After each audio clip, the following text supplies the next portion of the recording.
So, de yun na nga. Ito ay night ride or dinner ride sa Marilaki 2025. Late upload na to. Sorry na. Dahil nangyari to ay July pa. Hindi ko alam kung mga 21. Mga ganyan. Basta July pa. So, ano na ngayon? December na ngayon. December 2 na yata ngayon. No? So, anyway. Better late than never. Sabi nga nila. So, dinner ride ito. Kasama ng mga tropa. Usual suspects sa pagmumotor.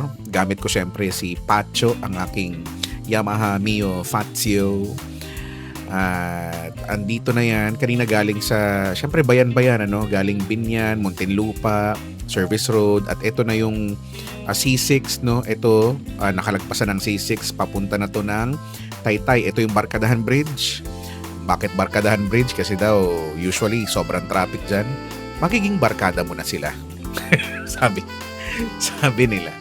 So, ngayon naman, linggo kaya medyo okay naman, ano. So nakalagpas na tayo dyan. Ito ay bandang Antipolo, I guess. Oo, familiar to sa mga lagi na nagmomotor. At dyan na nga nagsimula ang pag-ambon. Okay, pag-ulan. At hinto muna dahil may tropa na nagpahinto, magsusuot yata ng kapote. So naka-intercom kami dito. At maganda yung ganun, ano, sa mga nagra-ride. Hindi naman na bago sa inyo yan. Kasi importante na may communication kayo na real time, no? Para nakakapag-usap-usap. At saka iwas bagot din. So, eto na nga, no? Antipolo pa rin ito, I guess. Sa mga taga dyan, appear sa inyo. Familiar sa inyo tong lugar na ito. So, yeah, alam mo, medyo hassle lang ng konti kapag umuulan, no? Pero personally, I would say gusto ko din siya kesa sa mainit. As a polar bear, mas gusto ko ng malamig kesa sa mainit. So yung maulan, hassle lang talaga kasi syempre apektado yung visibility, no? At yung galawan sa kalsada. Pero yung temperatura kasi mas malamig. I would say mas na-enjoy ko, no? So nag-U-turn dito, malapit sa Robinsons, Antipolo. At ayan na yung Robinsons, so sa may bandang kanan nakikita naman, ano. So yeah, Antipolo Public Market sa kaliwa. At mas lumalakas na nga ang ulan dyan. Ayan, Robinsons on your right. At rekta lang tayo, no? So, ano pa nga bang... alam ko na, pupunta kami sa Imprint Customs HQ kasi doon namin kikitain yung isa pa naming kasama, no? Kasi ibang lugar siya, eh. So, yan ang meeting place namin bago kami tumulak at lumarga pa Marilaki. Sa punto na yan, okay naman. Alalay lang ang mga daanan, ang ating pag-andar, no? So, kasama na sa buhay yan yung mga singit-singitan, no? Well, normal motor life. Nakarating na tayo sa Imprint Customs HQ. At sa punto na yan, dyan ko napansin, actually bago pa dyan, napansin ko na nag-check engine ako. Nag-check engine si Pacho. For some reason, hindi ko rin alam. Pero pinapakiramdaman ko yung galaw niya, yung takbo, no? Okay naman, wala namang pagbabago sa power and all. So, pero nag-check engine siya. Pero tumatakbo naman, so I guess, okay, medyo lang ako, hindi lang ako mapakali kasi dapat wala yan, eh. So anyway, eto na ngayon dito sa cafe, andito daw siya. At ang kasama naming tinutukoy ko ay si Penda o si Penda Flex. Kung kilala nyo siya or kilala nyo pa siya. So ayun siya, nandun sa loob. So ayan lang. Hello sa mga taga-Imprint Customs. Appear sa inyong lahat. Alam ko napabili pa ako dyan ng hand glove. Matawag ng gloves. Kasi pangit na nung aking So pagtapos niyan, lumarga kami. At sa una-unahan, huminto. Marilaki area na ito, eh.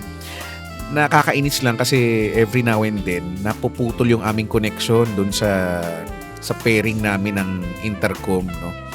So, kailangan namin huminto para ayusin, no? Reconnect ulit. Pairing na naman ulit, no? Tapos larga na at ito gabi na nga at madilim. Halata na. Hindi ba halata? Madilim at check engine pa rin ako.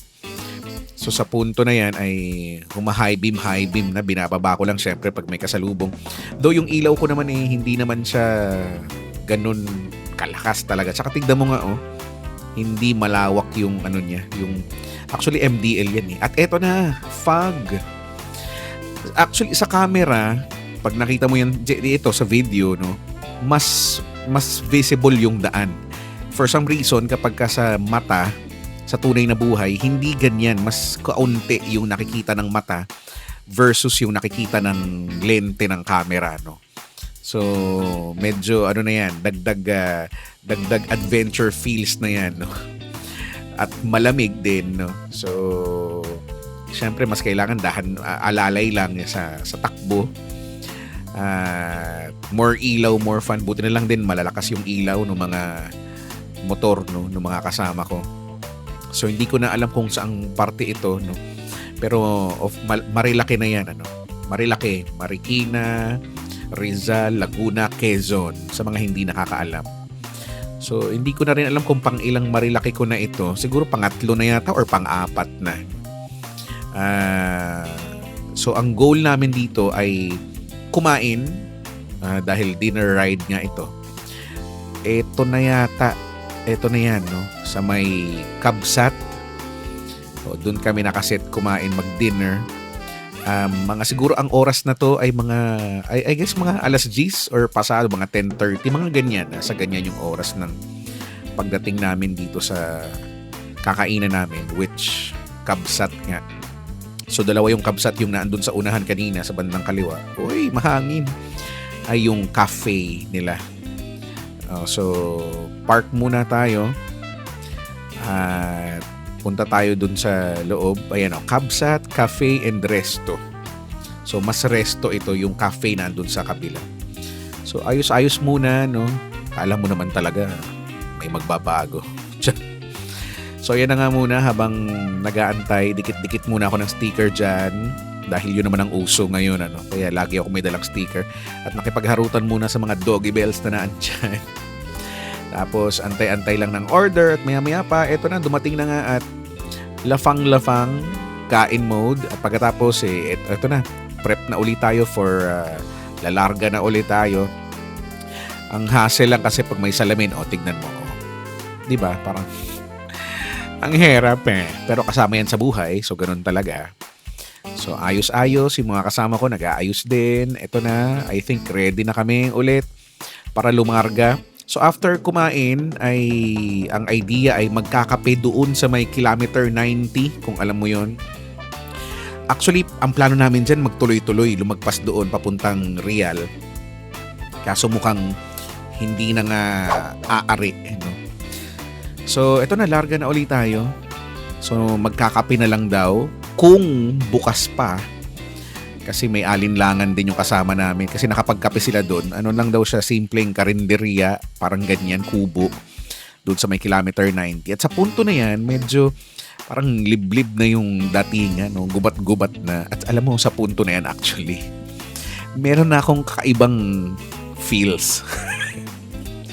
May spooky. Pero hindi ko na para sabihin or kwento sa mga kasama ko. Pero meron talaga. Hindi ko alam, basta. So, di ko na lang sinasabi dahil ayoko namang manakot. So, sa punto na yan, wala na rin kaming nakakasabay at wala na rin kami halos nakakasalubong, no? At bumalik na naman ang fog. So, more ilaw, more fun. Minsan nandyan yung fog, minsan wala. Pero for most parts niyang biyahe namin dyan, naandun siya. Present ang fog, no? So, yeah, liko-liko, andar-andar. Kayo ba? Gaano ba kayo kadalas mag-ride? At kaya nyo bang mag-solo? Kung sakali dyan sa area na yan, kaya nyo bang mag-solo ride? Nasubukan nyo na ba?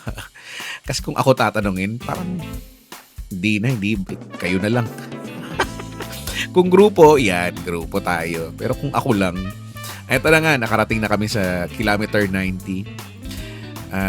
So, unfortunately, pagdating namin doon, hindi na nga bukas, sarado na yung pwedeng kapihan, yung parang karinderya, yung kubo-kubo lang.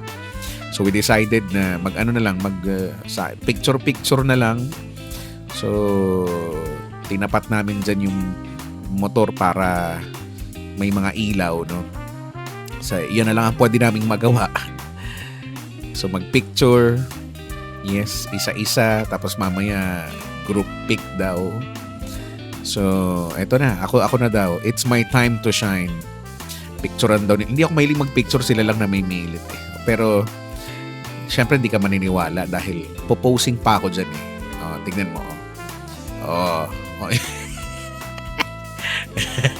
Ngayon yung napilitan lang.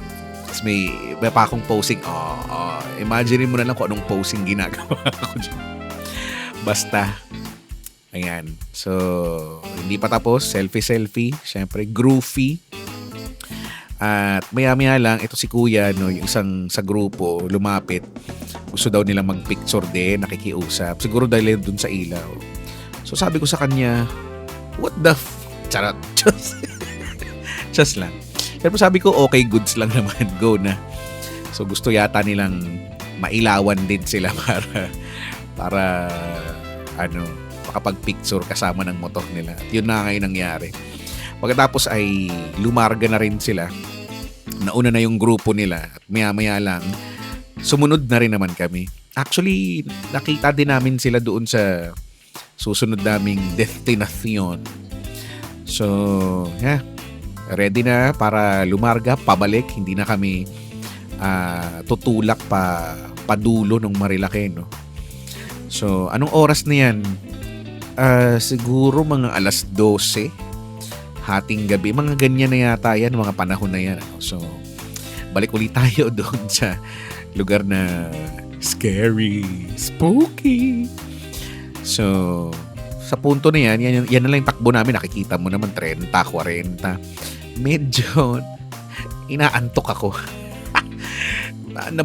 Nababagalan ako dun sa takbo kasi parang bagal, 40 lang. Pero syempre, naiintindihan ko naman for safety reasons naman din talaga. So, eto na, magkakapi kami para mawala yung mga antok kasi marami nang inaantok sa amin. So, ito may ilaw pero sinubukan naming huminto. Unfortunately, hindi siya bukas.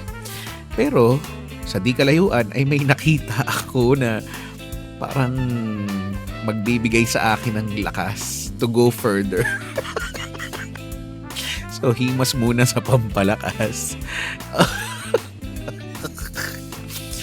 Ayan na nga. So, himas-himas at syempre, pinicturean ako na kasama ko dyan. Yan lang. Tapos, lumarga kami. Sa unahan, ito na, 1:34 na ng umaga. May nakita kaming bukas na maliit na tindahan. 24 hours siya, apparently. Para magkape. Ayan. So, kasi may mga inaantok na talaga, hindi na kinakaya. So, nagkape lang kami dyan. Pagkatapos ay lumarga na rin naman. So, may medyo ano-ano na to, may mga kabahayan na. So, ito na. Sa una-unahan, sa Kabsat, ito yung cafe, no, na walang kailaw-ilaw. Ayaw nila mag-ilaw. So, dyan order tayo. 24 hours din sila. So, sa mga gustong tumambay, pumunta dyan ng 10 oras. Ayan, pwede kayo tumambay dyan. Actually, nung panahon na to, July kasi to eh. Dyan namin nabuo na napag-usapan yung pagpunta ng Bacolod, which mas nauna kong nai-upload. Bago itong upload ko na to, nauna siya, tignan mo, i-check mo. So, dito namin pinagplanuhan yun. So, pagkatapos nun, kape-kape, tumambay kami hanggang, I think mga alas 4, no? Tapos, biyahe na kami. Ito, bandang Alabang na ito. Dahil pauwi na nga kami. So, mag-aano na yan. Mag-alas 5 na yan, ano? At naglalabasan na yung mga papasok. Kasi Lunes na yan eh, technically eh. Yung mga pang-umaga, papasok na sila. Kaya, masyado na ring busy ang kalsada. Mas ramdam ko yung pagka-busy ng ganitong oras, no? Parang lahat kasi nagmamadali eh. Habang kami nagmamadaling umuwi, sila nagmamadaling pumasok, no? So, ito yung ilalim ng Alabang Viaduct ng SLEX, no? Sa ilalim. Tapos dahil syempre papunta kaming Muntinlupa, doon kami dadaan at taga doon din yung dalawa sa kasama namin. Ano. So naka-check engine pa rin ako noong mga panahon na yan, pero yung takbo wala eh. Wala namang pinagbago sa base sa pakiramdam ko. So, okay naman. Makikita mo dyan, ang dami ng mga jeep, ang dami na rin mga motor. Alam mo na mga pang-umaga sila, mga papasok. Labo-labo na rin, mga tricycle, no? Mga private na sasakyan. So, medyo paliwanag na rin yan. Yan, no? So, syempre, mas alalay na lang yung takbo dyan. Hindi naman mabilis naman talaga. So, yan, sobrang dami ding mga motor, no? Well, nakakapagod, pero ito yung pagod na fulfilling eh, no? Yung napagod ka, alam mo namang mapapagod ka talaga. Pero masaya. Siguro, I guess, nakadepende yan sa mga kasama, di ba? Kung ano man yung activity mo na meron, nakakapagod man yan. Pero kung yung mga kasama mo masayang kasama, hindi mga epal, hindi mga coops, no? So, dyan sa part na yan, nakalagpas na kami sa Muntinlupa, no? Papuntang Bilibid. Ito naman, intersection, papuntang Susana Heights. So, kami nito? Papuntang San Pedro. Sa una-unahan ng konti, andyan yung sa kanan, yung SM, Muntinlupa. Ayan na nga yan. No? Hindi ko alam kung kita mo. At mas lumiliwanag na. Actually, sa punto na yan ay dyan na rin magtatapos ito. So kung umabot ka sa point na to, maraming thank you. Sana kahit papano naramdaman mong nakasama ka sa ride na ito, no? So please subscribe at hanggang sa susunod nating paggagala sa kung saan man. Okay, follow mo na rin ako sa ibang mga socials ko. Okay? Okay, thanks. Bye-bye. Thank you.